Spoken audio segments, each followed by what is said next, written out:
Hey there, YouTube. Thanks for joining me again today.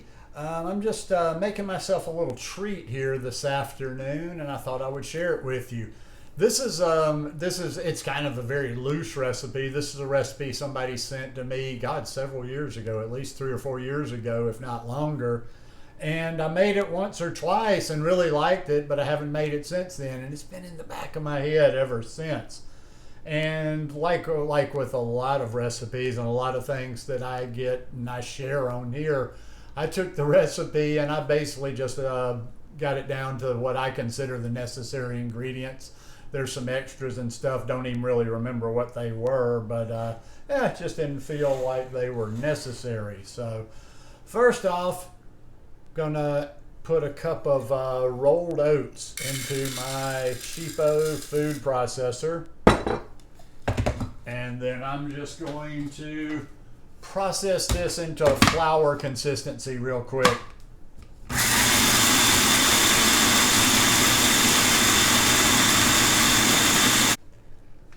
Okay, you just let that go and go and go and let it get nice and fine there. Then I'm going to take a 1/4 cup of ground flax seeds. These are already ground because I grind my flax seeds. I'll usually grind enough for like 3 or 4 days worth, because I use these in smoothies and stuff. So 1/4 cup of ground flax seeds. Then I've got like 15 Douglas dates, not the Majul. Got that all together there. And then I've got just a little bit of almond milk. Now what I'm going to do here, and you know how I do with liquids, I'm going to go little by little so I get the consistency just like I want it. But I'm going to slowly add this to this and let it process, and then we'll be right back to you. I went real slow with that milk, and I suggest that you do the same, because like I always say about the liquid, it can get away from you. You can get just a little heavy-handed and it'll get out of control. And we've got just kind of a nice batter there, you can see. Just wanted to make sure. I knew it wasn't going to fall out, but didn't want to waste it. Next, I've got 3 tablespoons. I just put it in this measuring cup, but it's 3 tablespoons of cacao nibs. And I'm just going to put those in there.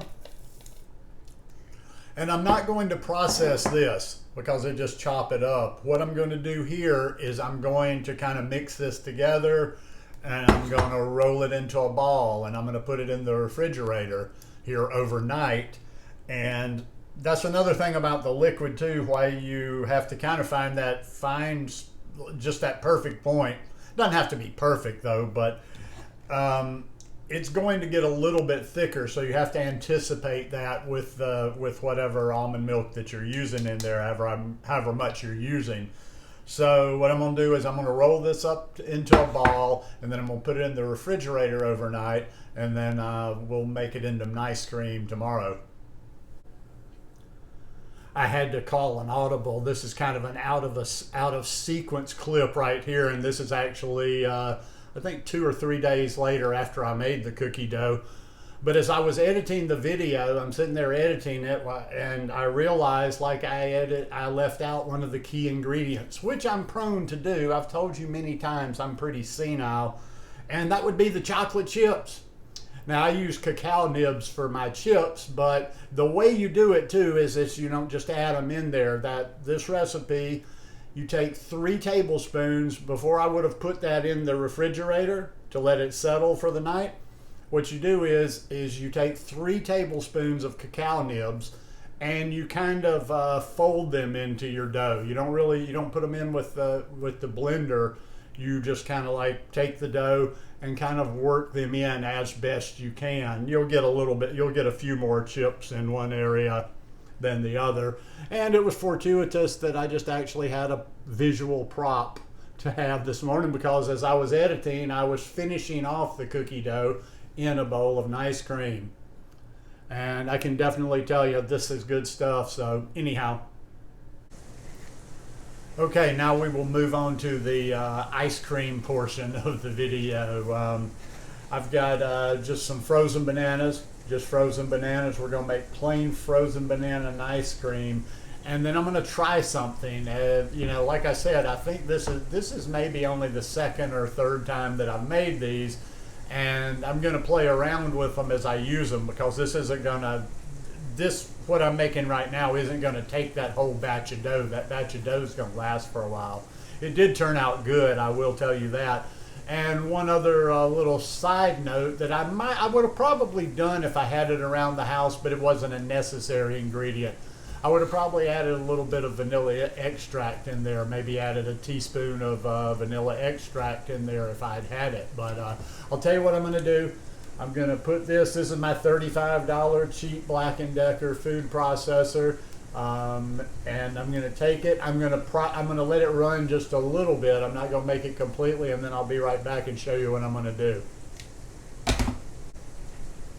Okay, here's my big ball of dough that I'm working from, and it seriously looks like one big giant kind of lumpy chocolate chip cookie. And like I said, I've had this in the refrigerator overnight. And what I've done is I've just broken some little pieces off here, and I'm going to try a couple of different things. I don't know how this is going to work out. I'm going to put a few, as you can see, it's not finished, but I've kind of partially processed this, and I'm just going to drop some of these little chunks in there, kind of scatter them around.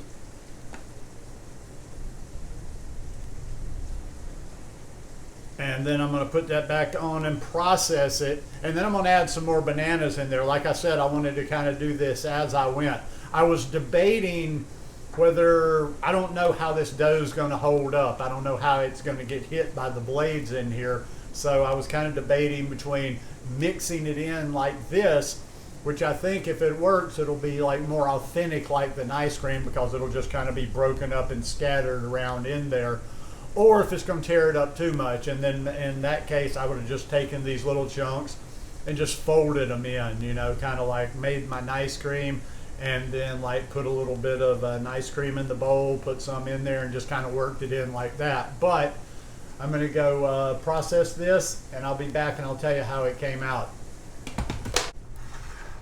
Okay, got me a nice bowl here.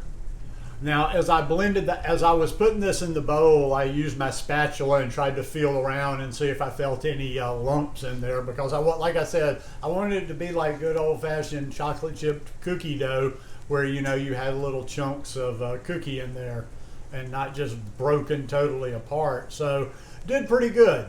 I did pretty good. I won't know until I eat the bowl, but I just, for good measures, I broke off some pieces and topped it a little bit there, as you can see, and that's basically it. I don't see why you should feed your kids this. I know your kids will love this, but you'll love it as well if you're an ice cream eater. So anyhow, hope you enjoyed this one today. If you like it, please give me a thumbs up, subscribe to the channel for more content like this, and I'll see you here soon. Peace.